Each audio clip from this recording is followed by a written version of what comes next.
And the deficit is equal to the expenditure minus income, right? Or expenditure minus taxes, revenue. So the government can, if you want a deficit of 100 billion, the government can do it in two ways, two polar methods of doing it. Either spend $100 billion more, or take in $100 billion less. Okay? In other words, if the budget is, if now expenditures are 600 billion, let's say, and tax revenue is 600 billion, if you want a $100 billion deficit, you can either increase this to 700, or you can cut this to 500. This brings a political element to the picture. Left-wing Keynesians tend to always be in favor of increasing government expenditure anyway. So they do it now on the cover of helping the economy, increasing spending, lifting the thing up to the full employment line. So left-wing Keynesians will opt for, let's take a little grid here. Keynesians, liberals, conservatives. Okay, so during depressions, liberals are in favor of increasing government spending. Conservatives will tend to be in favor of tax cuts.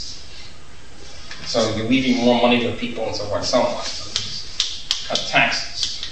During inflationary periods, you can either do, if you want a surplus of 100 billion, or now, of course, a lesser deficit, you're up here now. 600. If you want a surplus of 100 billion, you can either increase taxes to 700 billion, or you can cut expenditures to 500 billion. So conservatives tend to favor cutting expenditures during inflation, and liberals, of course, are in favor of tax increases, as they are anyway. So, if you had really heroic, extreme free market, or whatever you want to call it, Keynesians, and they were in power, they would then cut tax. During depressions, they would cut taxes very heavily, and then during inflation, they cut spending very heavily. And you get down eventually to sort of a zero budget, okay? Sort of by accident. This, of course, never happens. There are no conservative Keynesians who hold this view. Liberal Keynesians tend to sort of ride, tend to sort of be dominant, so you have spending going up in depression matched by taxes going up in inflation, which means that government spending is always going up relative to the private sector, not by accident. So, in the course of what you have is, you have conservatives, you have liberals, you have moderates. The moderates are in favor of a little mix of both. Cut a little, increase a little spending, cut a little taxes, or whatever. Nobody ever cuts government spending, ever. I mean, it hasn't been done, in America, it hasn't been done since the first 2 years of the Eisenhower administration. Ever since then, nobody even talks in terms of cutting government spending. Reagan, when he talked about cutting government spending, what he really meant was cutting the rate of growth of government spending, okay? A very different concept. So this is out. This is now verboten, unthinkable. Okay? So now we have, now the question is, how do you maneuver if you have a depression? So they're moderates. You do a little mix of both. So the conservative Keynesian people want to have a little bit more of a tax cut compared to a little bit more of a spending increase. And you have a general mishmash, Keynesian mishmash somewhere in the middle. Okay, this was a picture until the mid-1970s where something cataclysmic happened to the Keynesian movement. Namely, remember the old picture, you have a business cycle of inflation and depression. If there's a depression, you pump in spending. If there's inflation, take in spending. What do you do if you have both at the same time? What do you do if you have inflation and a depression at the same time? Okay. Now called stagflation, inflationary recession. This appeared for the first time, well, it appeared in the 30s, but nobody recognized it because we were in a big depression anyway. There was big inflation within it. But the first time it appeared in its current phenomenon was a very small amount. It was I believe, the Depression of 1957-58, and it was a big depression, there was big unemployment, etc., bankruptcies, and prices, instead of going, which had always gone down in all previous depressions, then creeped up a little bit. They didn't go up a lot, like 74, 75, but they crept up. It's very unusual. That's supposed to happen. And I remember one of my favorite anecdotes about this is I studied under author Burns, Columbia. Burns is a conservative Keynesian, a moderate conservative Keynesian, as I described him. He went to Washington to be head of the Council of Economic Advisors in the Eisenhower administration. He later returned under Ford and Nixon to be the most inflationary Federal Reserve person in history, I think. talking, constantly attacking inflation all the time he was there, thereby establishing a sound money reputation. Anyway, he comes back after 4 years, Eisenhower administration, he gives a Keynesian lecture about what to do, and the same stuff I've been telling you here, except without the attack on it. And so I asked him a question. I said, well, Professor Burns, there's now a situation where there's unemployment, depression, recession, and yet prices are going up. What do we do about that? He said, well, it's not going to last long. 3 months will be over and all that, which was true. I said, okay, but what happens if, supposing sometime in the future this happens again? We have even more so. We have a big recession, etc., and prices are going up even faster. And he stopped for a while. If you ever heard him speak, he speaks like W.C. Fields without the humor. And he said, well, in that case, we all have to resign. Now, it happened in 73, 75, it happened in 79, 81. Of course, nobody ever resigns. I mean, he didn't resign, nobody else resigned. And that's one of my laws. I have a bunch of sociological laws, Rothbard's laws, one of which is nobody ever resigns. And once in a while, of course, the law is broken, but it's not very often. Okay. So,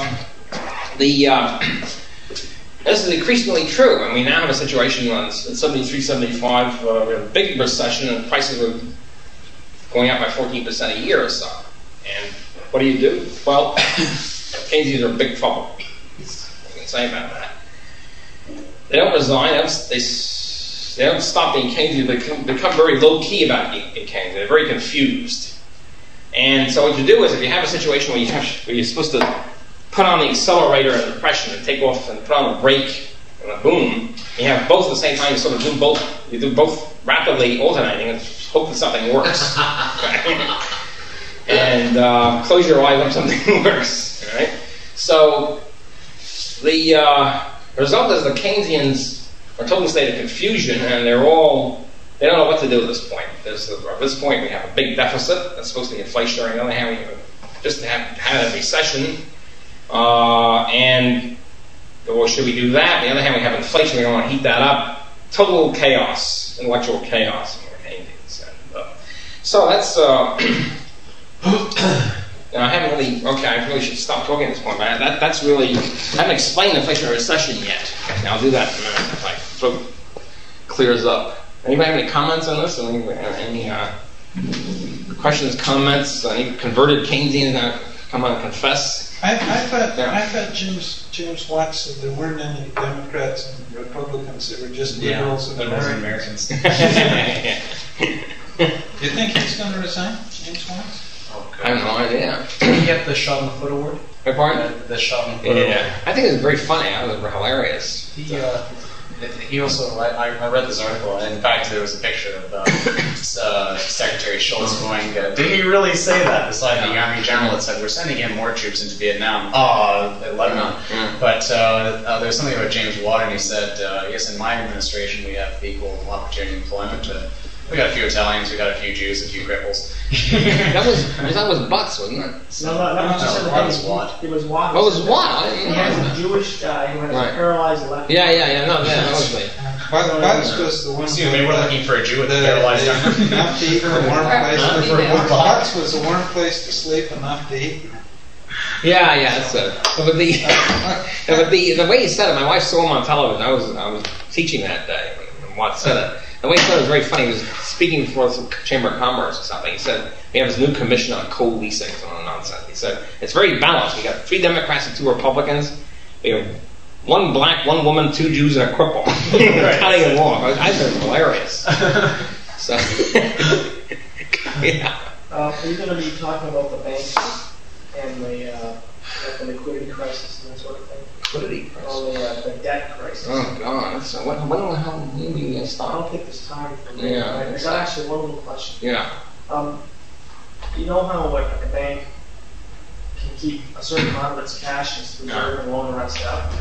And by doing clever bookkeeping, it manages to multiply the money by a factor of whatever it wants. Okay, so like 20% reserve, it multiplies it by 5. Right. Shouldn't that costs a 500% increase in money supply? Right. How come it doesn't cause runaway inflation? Well, it causes inflation. It's a question of how much is done. Hasn't been done enough to run away yet, except in cases where there have been runaway inflation. Germany and Hungary and so forth and so on. Right. There are, it's we stopped when? Well, I think actually just about any topic could take all night. Yeah. If you can answer generally some questions and then refer them to reading materials. That's my new book, The Mystery of Banking, solves the whole banking question. Explains it. Actually, it's the first one that really explains it. What happens is money and banking textbooks will explain it, except they have the wrong point of view on it. Okay?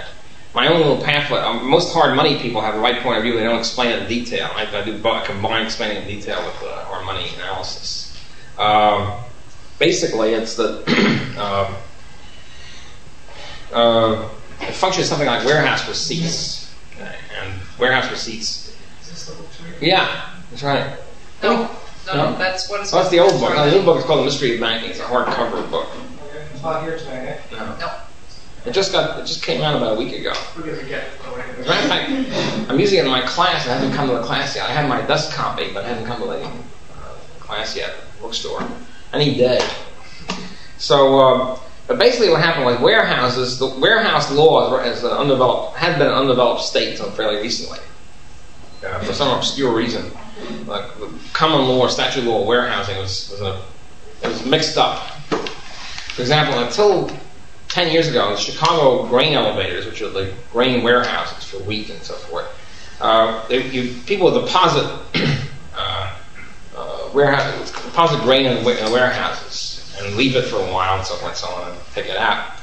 And the grain warehouses began to speculate in the depositors, the customers' wheat. It's very much as if you're depositing something in a warehouse and somebody takes it out and lends it out, expecting you won't pick it up for a while.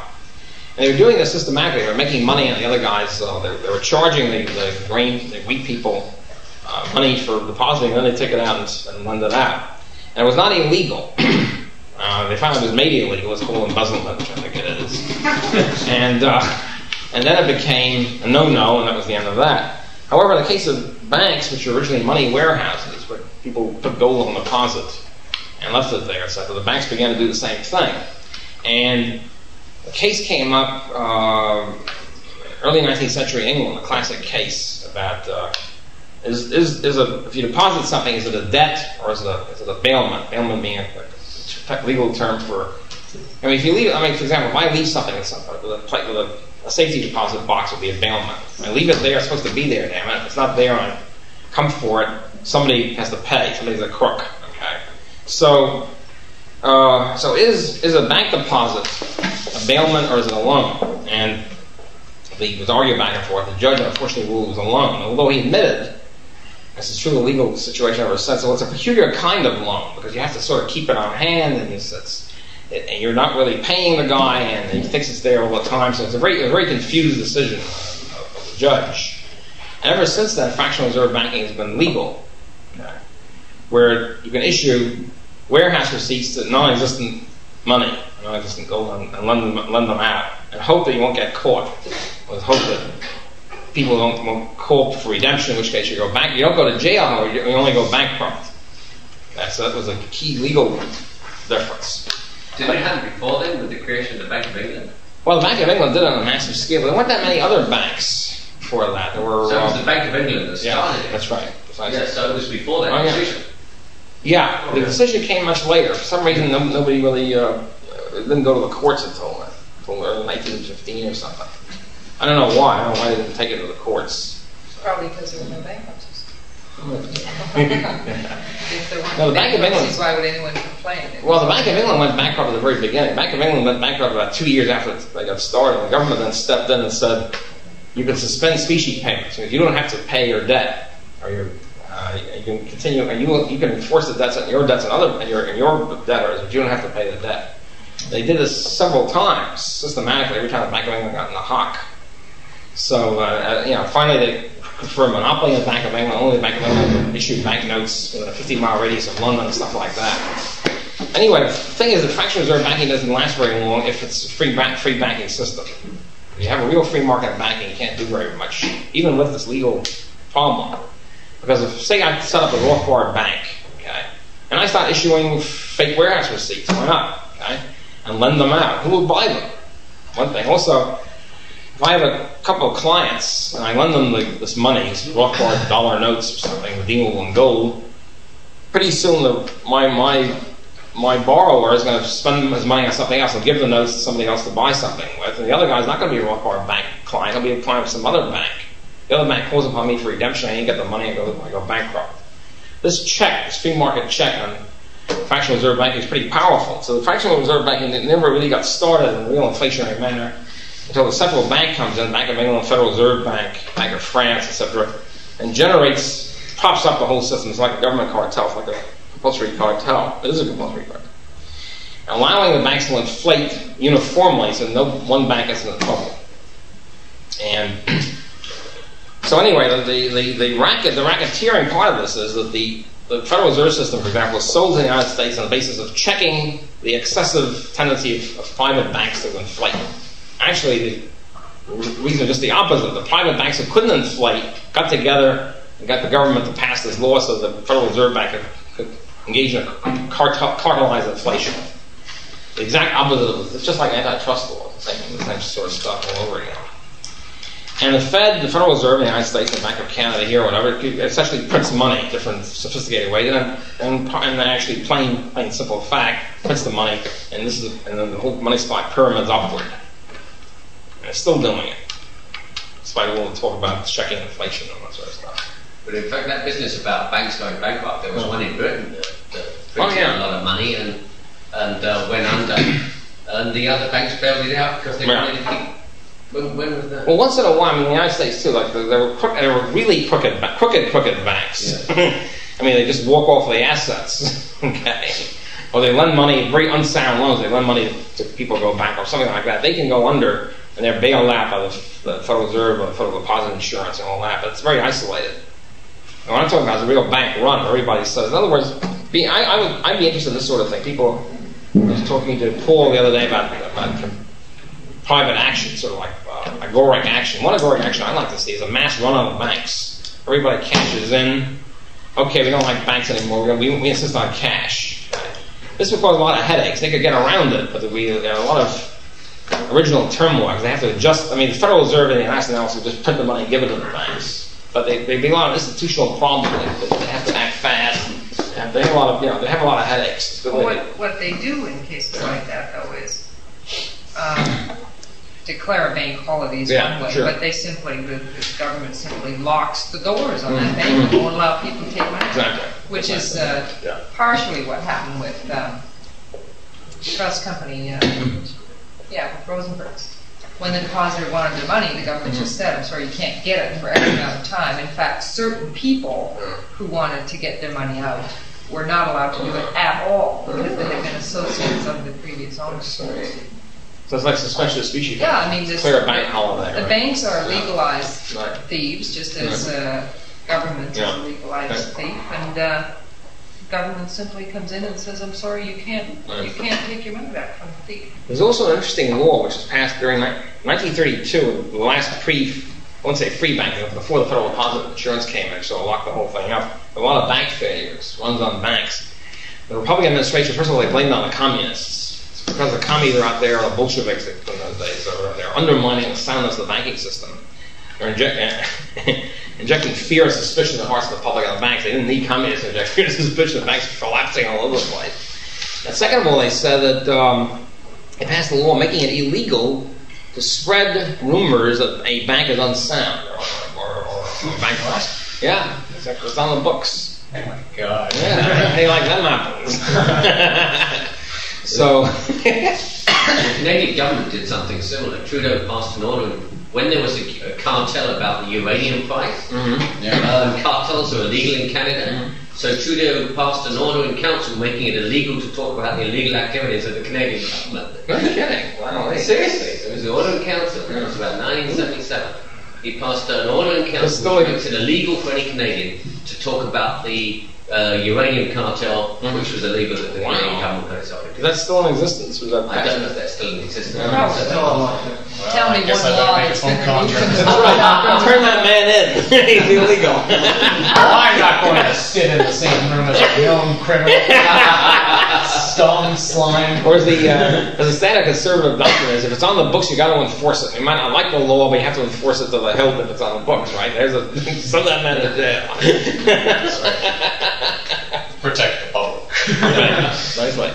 So, I mean, what would we think what would we have if all these people went around talking about the fact that the government didn't do things right? I mean, This guy's obviously a bullshit. clearly communist. I mean, undermining the confidence in the Canadian government. Exactly. I should point out, I mean, this is like in 2 minutes to sum up a whole bunch of literature of what the Austrian business cycle theory is and what the explanation of all this inflationary recession is. So it's 1 minute statement. You can read it in America's Great Depression or in Hayek's authoritarian trade cycle, Human Action. Basically, it is. This is one of the things wrong with the Friedmanites. The Friedmanites say yes, excessive banking expansion, money supply causes inflation. They don't see any other problems with inflation. It's only the prices go up and down and people can't calculate as well.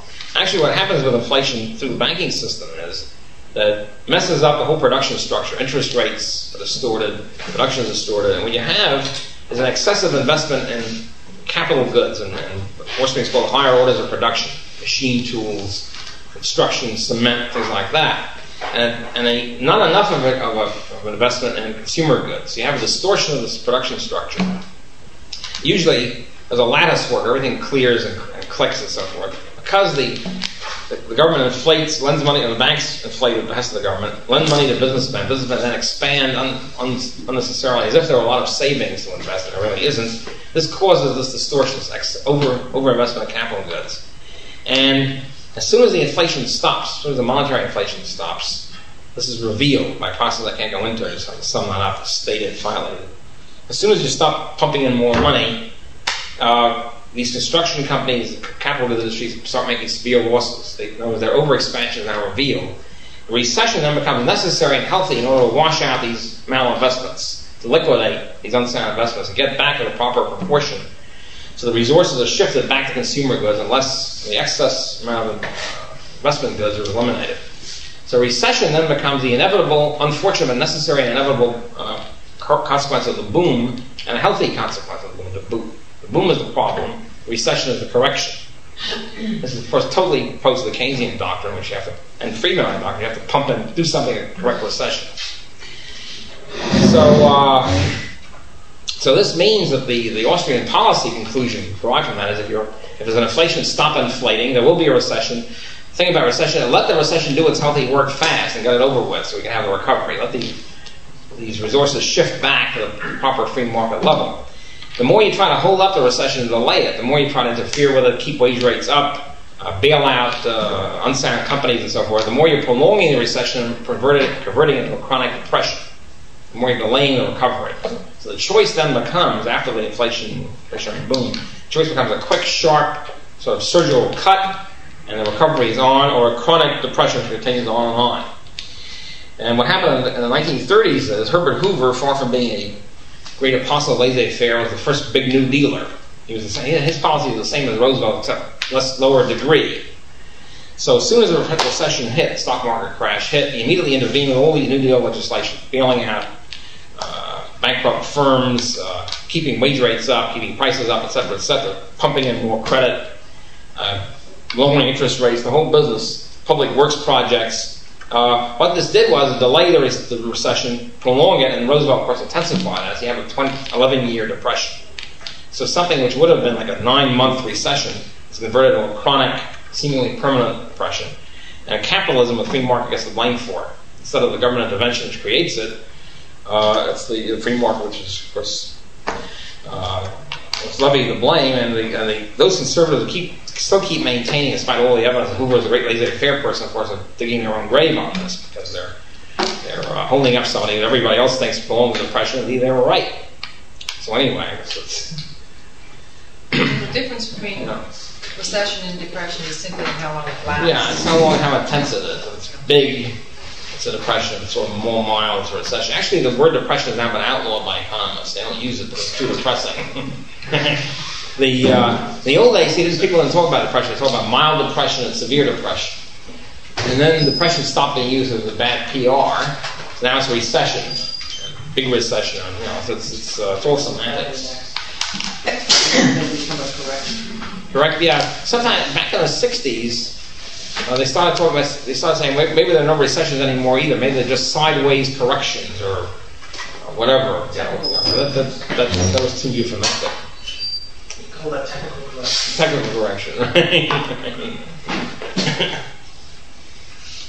Well, That's it. should we have a general evaluation by people what they thought was science? Yeah.